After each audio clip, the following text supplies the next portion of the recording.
Praise the lord.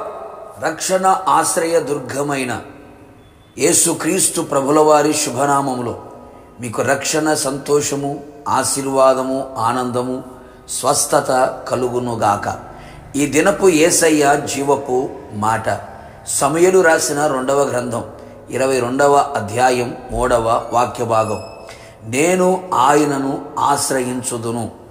యేసయ్య పాద సన్నిధిలో నిలిచి ప్రతి విషయములో ఆయన నామమున ప్రార్థన చేయుచు, ఆయననే ఆశ్రయించి ఆయన ద్వారా సమస్తమును పొందుచు, అన్ని విషయములలో ఆశీర్వాదమును అనుభవిస్తూ అనేకులకు ఆశీర్వాదకరముగా నిలిచి ఆయన కొరకు సాక్షిగా బ్రతుకుచున్న నా దేవుని ప్రియ దైవ జనాంగమా, యేసయ్య మనకు ఆశ్రయ దుర్గమై ఉన్నాడు. నిరాశ్రయులకు ఆశ్రయమైన వాడు, నిరాధారులకు ఆధారమైన వాడు. ఆయన యొద్దకు వచ్చు వారిని త్రోసివేసే దేవుడు కానే కాదు. అట్టి దేవుణ్ణి ఆశ్రయించిన మనము ధన్యులమై ఉన్నాము. యేసయ్యకే అధిక స్తోత్రము, మహిమ, ఘనత, ప్రభావము కలుగునుగాక. భక్తుడు సెలవిచ్చిన చక్కని మాట, నేను ఆయనను ఆశ్రయించుదును అని.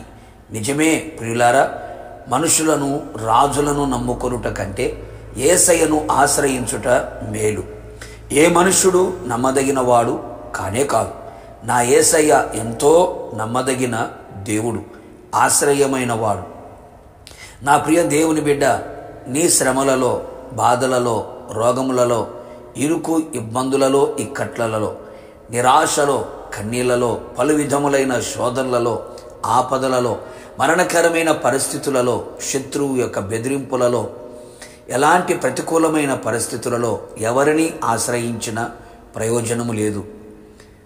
ఎవరున్నా, ఏ నరుణ్ణి ఆశ్రయించినా నష్టమే, మోసమే, నాశనమే తుదకు మిగులును. నా యేసయ్యను ఆశ్రయించిన ఎడల నీకు అన్ని విధములుగా మేలు చేయును. అందుకే భక్తుడు ఆయనను ఆశ్రయించెను. మనము కూడా ఆయనను ఆశ్రయమును కోరుదము. ఆయనను ఆశ్రయించు వారందరూ ధన్యులు. ఆయనను ఆశ్రయించు వారందరూ సంతోషించెదరు.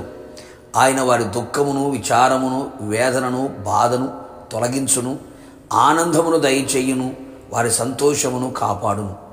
ఆయనను ఆశ్రయించు వారిని ఆయన విడిచిపెట్టేవాడు కాదు.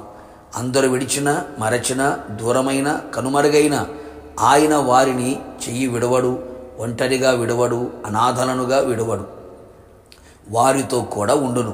ఆయన ఆశ్రయించు వారికి ఆయన కేడమై వారిని అన్ని విషయములలో కాపాడును. వారి ఆత్మ, ప్రాణ, శరీరమును కాపాడి సురక్షితమును, క్షేమమును, భద్రతను దయచేయును.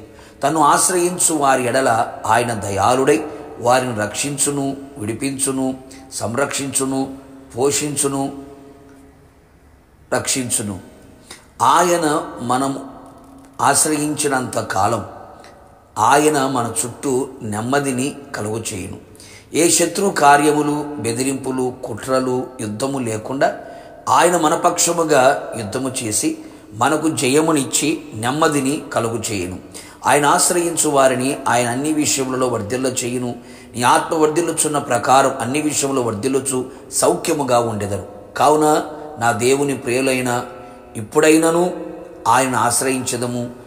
ఆయన మనందరికీ ఆశ్రయ దుర్గమై ఉండునుగాక, రాకడకు సిద్ధపరచునుగాక. ప్రార్థన.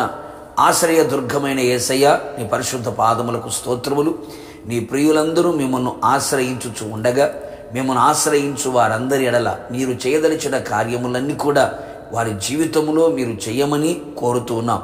నిరాశ్రయులకు ఆశ్రయమైన వాడ, మీ కార్యములు వెల్లడి చేసి నీ విడల జీవితంలో ఊహకు మించిన ఘనకార్యములు జరిగించి మీరు ఆకడకు సిద్ధపరచమని, నిన్ను ఆశ్రయించు వారందరినీ నీ రాజ్యమునకు చేర్చుకోమని యేసు నామములో అడిగి పొందుకున్నాము తండ్రి, ఆమేన్.